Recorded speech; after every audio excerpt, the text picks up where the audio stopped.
arder o coração, traz a verdade, ilumina a nossa vida.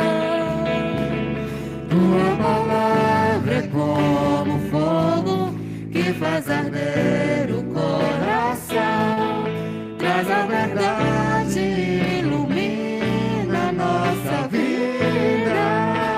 Aleluia!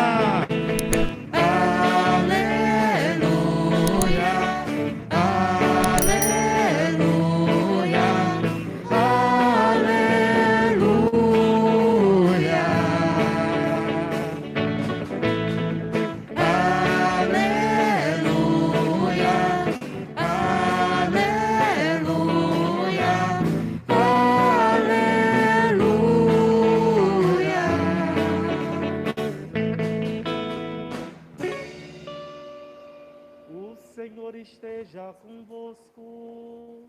Ele está no meio de nós. Proclamação do Evangelho de Jesus Cristo, segundo São Lucas.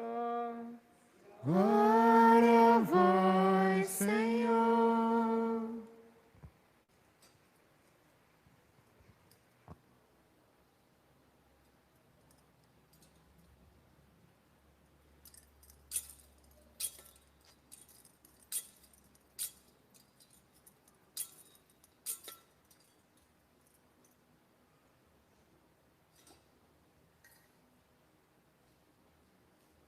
Naquele tempo, Jesus contou uma parábola aos seus discípulos.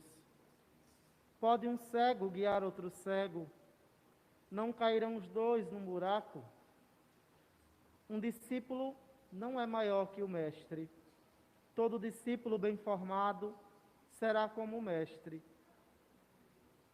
Por que vês tu o cisco no olho do teu irmão e não percebes a trave que há no teu próprio olho? Como podes dizer a teu irmão: irmão, deixa-me tirar o cisco do teu olho, quando tu não vês a trave do teu próprio olho? Hipócrita, tira primeiro a trave do teu olho, e então poderás enxergar bem, para tirar o cisco do olho do teu irmão. Palavra da salvação. Glória a vós, Senhor.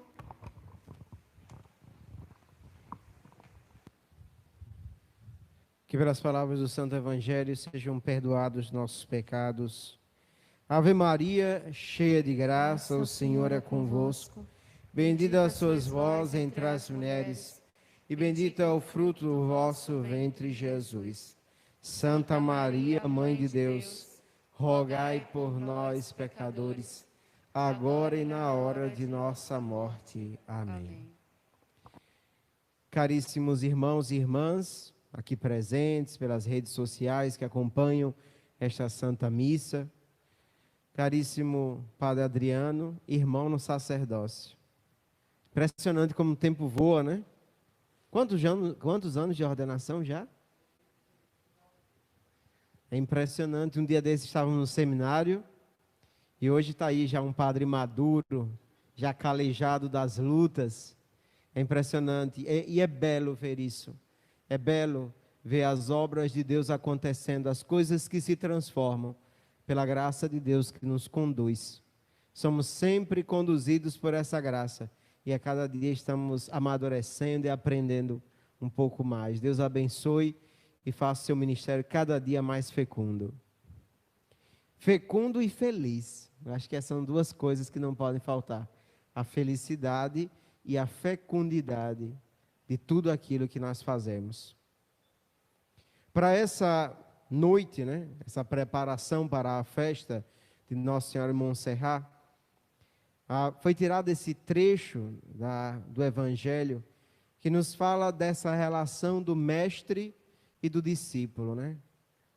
O discípulo não é maior do que o mestre, o discípulo bem formado será como o mestre. É complicado refletir sobre esse trecho, principalmente numa época como a nossa, Sabe por quê? Porque nós temos uma relação meio complicada em relação a esse discipulado, a esse aprendizado. Nós vivemos em uma época de tutoriais. Acho que todo mundo que está acostumado com as redes sociais sabe muito bem o que é isso, né?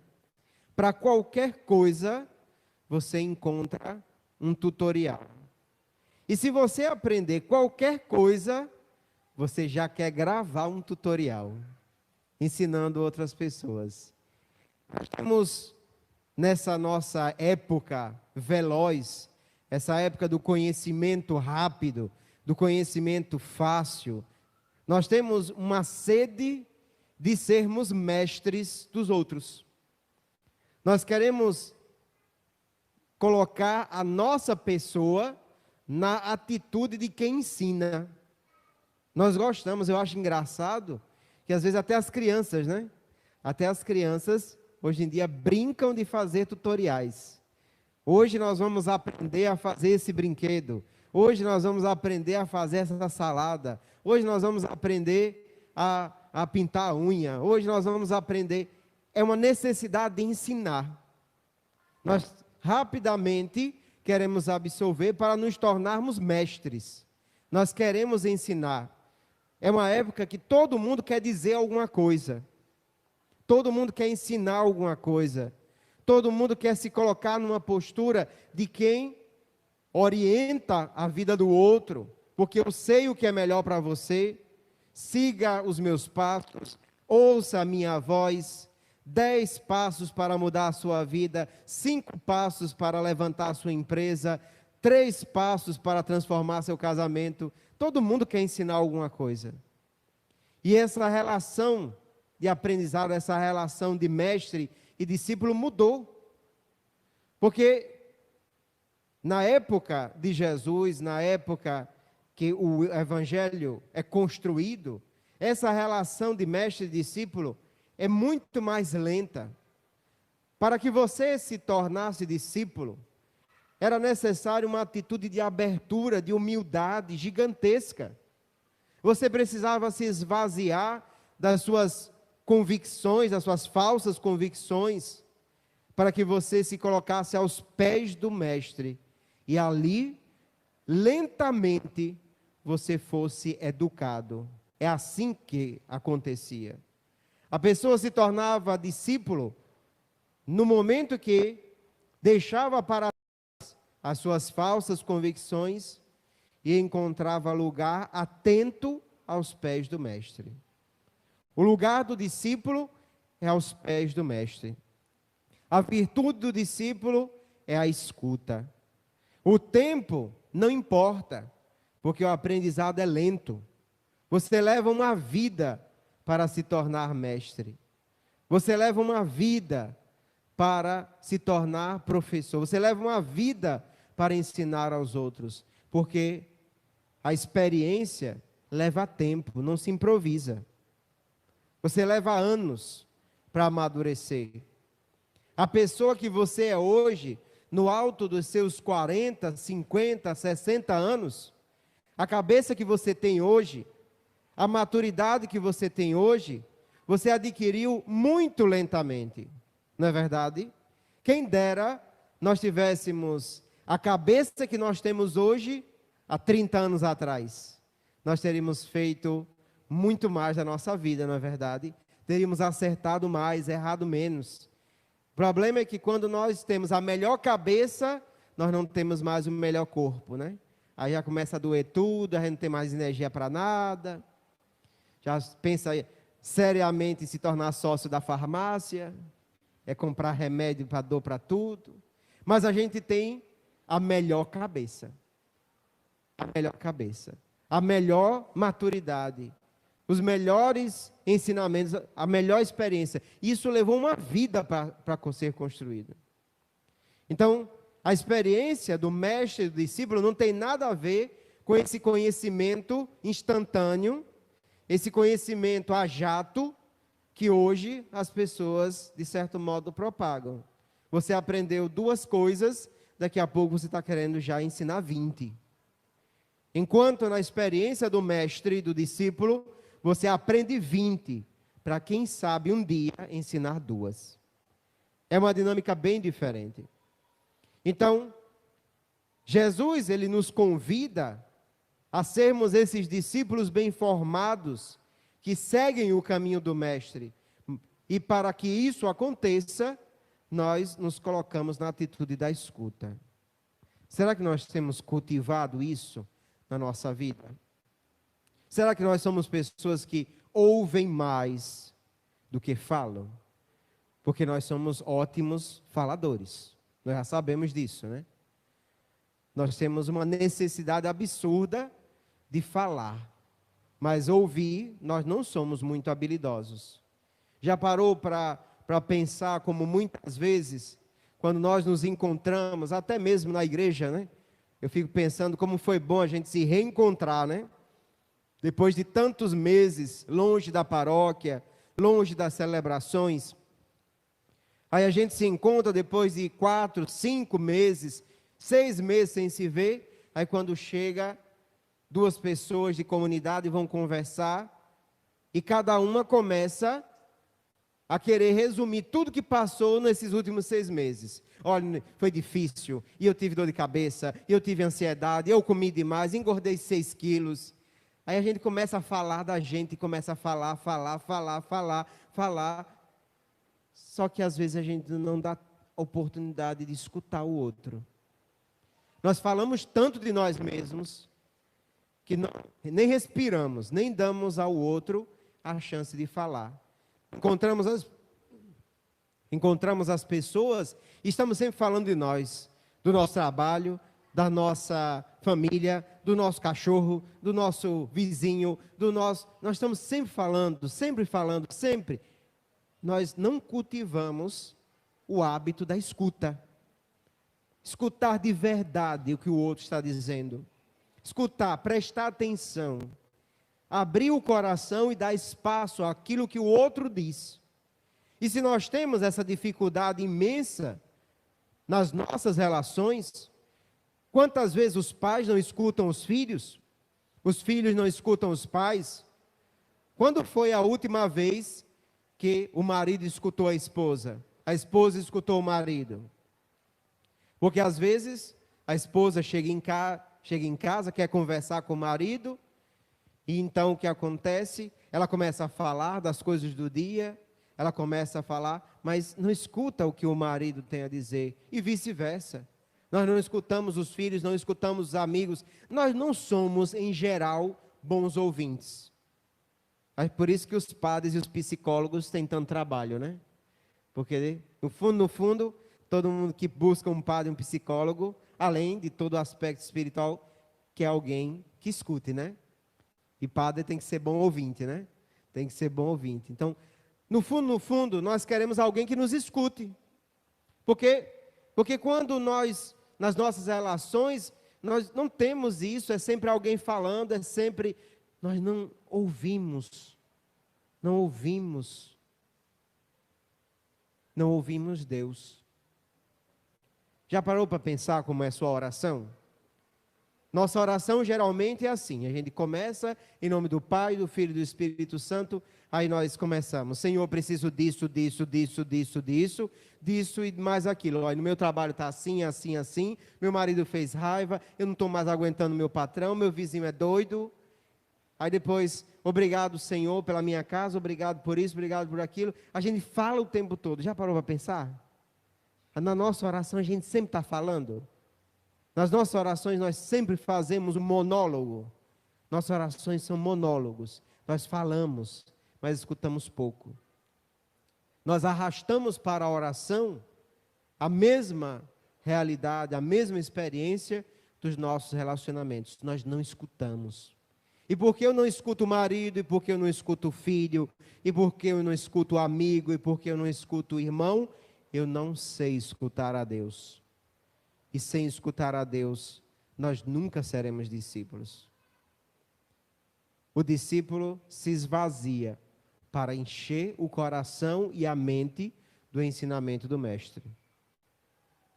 É preciso esse ato de esvaziar-se para que o coração possa se encher de algo novo, de algo realmente dessa graça transformadora, desse frescor do ensinamento novo, da verdade que vem de Deus.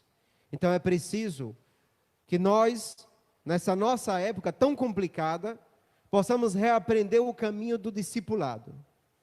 Que possamos realmente nos colocar diante de Jesus nessa atitude de escuta. O que é que eu posso ouvir? Como acolher essa mensagem de Deus para a minha vida?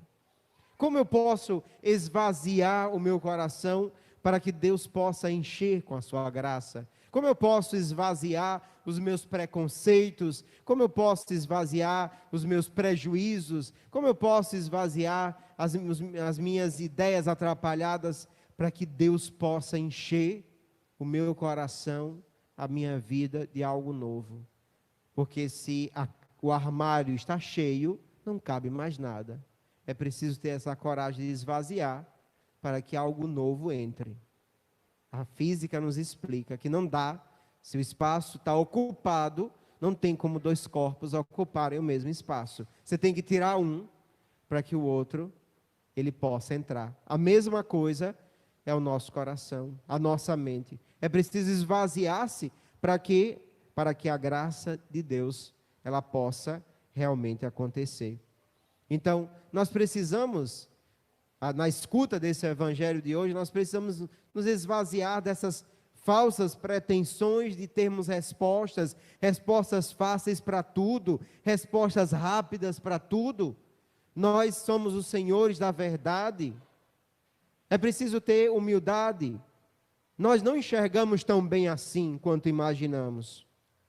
Nós somos cegos com traves nos olhos. E queremos o tempo todo ficar orientando os outros a tirarem um cisco. Nós que mal enxergamos um palmo diante do nariz, queremos o tempo todo dizer como os outros têm que viver, o que é que os outros têm que fazer. Nós temos resposta para tudo. Nós temos resposta sobre tudo.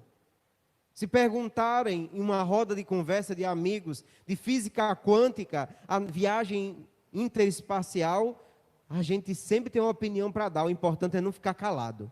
É ter alguma coisa para dizer. Por que a gente tem essa obsessão, essa necessidade de fingir que sabe tudo? Inventar muitas vezes argumentos que não existem, defender ideias mal costuradas, às vezes até mentirosas, só para mostrar, por vaidade, que nós estamos por dentro, que nós sabemos, que nós somos sábios. A verdadeira sabedoria é se conhecer. A verdadeira sabedoria é silenciar e aprender.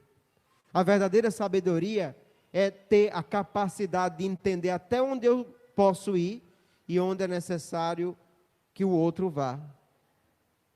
A verdadeira sabedoria é entender o que é que eu sei e o que é que eu preciso aprender do irmão.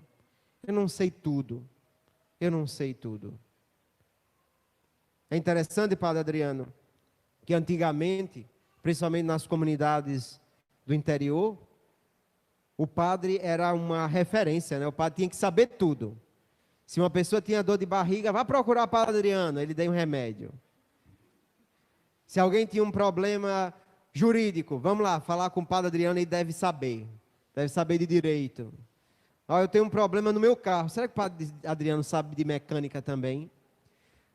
Antigamente tinha essa ideia, né, que o padre sabia tudo. Eu recordo que até o meu professor, na época do seminário, ele brincava, ele dizia que naquela época, o padre tinha que absorver esse personagem, né? O padre é o homem que sabe tudo.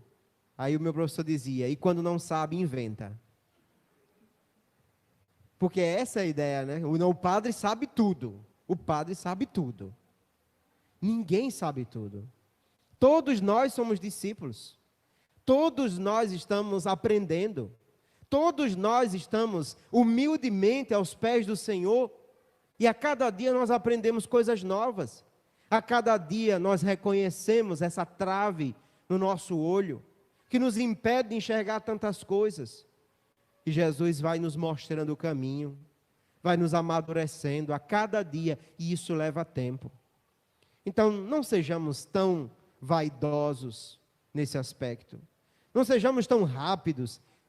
Não sejamos tão ambiciosos em ocupar os lugares de sabedoria e as posições de mestres, doutores, professores. Sejamos humildes. Sejamos humildes ao ponto de enxergarmos nossa própria cegueira. Parece contraditório, né? Enxergar a própria cegueira. Perceber a nossa limitação. Perceber que nós estamos humildemente, todos nesse barco. E estamos sempre aprendendo. Sempre descobrindo coisas novas. E para isso, é preciso ser discípulo. Pergunte ao teu coração. Você se coloca na vida como mestre ou como discípulo? Você se coloca como aquele que tudo sabe e quando não sabe inventa? Ou você se coloca humildemente na situação, na posição de quem quer ser educado por Deus? Daquele que a cada dia está aprendendo coisas novas. Do coração de Deus, nós fazemos esse tesouro para a nossa vida. A cada dia amadurecemos um pouquinho mais.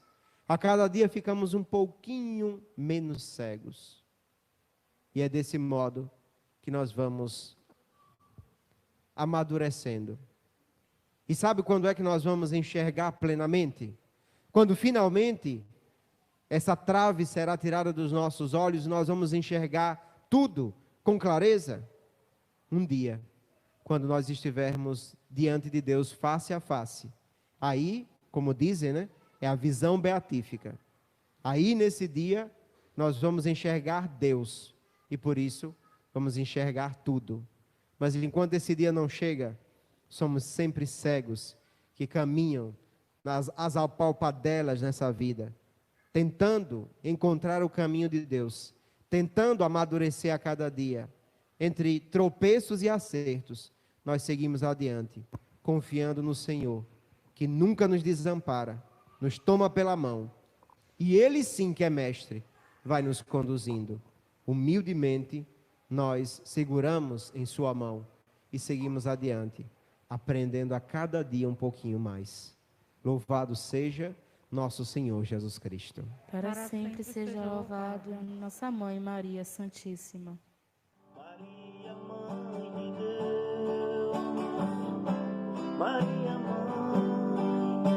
Maria, Mãe dos pobres, Mãe de todas as nações. Maria, Mãe de Deus, Maria, Maria, Mãe dos pobres, Mãe de todas as nações. Dentre todas foi a escolhida para ser mãe do meu Senhor. Por ela nasceu o Altíssimo, o nosso Salvador. Maria, Mãe de Deus, Maria, Maria, Mãe dos pobres, Mãe de todas as nações. Maria, Mãe de Deus, Maria, Maria, Mãe dos pobres, Mãe de todas as nações.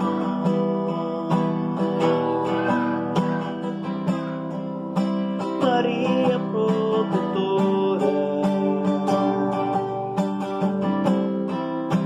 defensora da paz, protege as famílias e abençoa nossos lares. Maria, Mãe de Deus, Maria, Maria, Mãe dos pobres, Mãe de todas as nações. Maria, mãe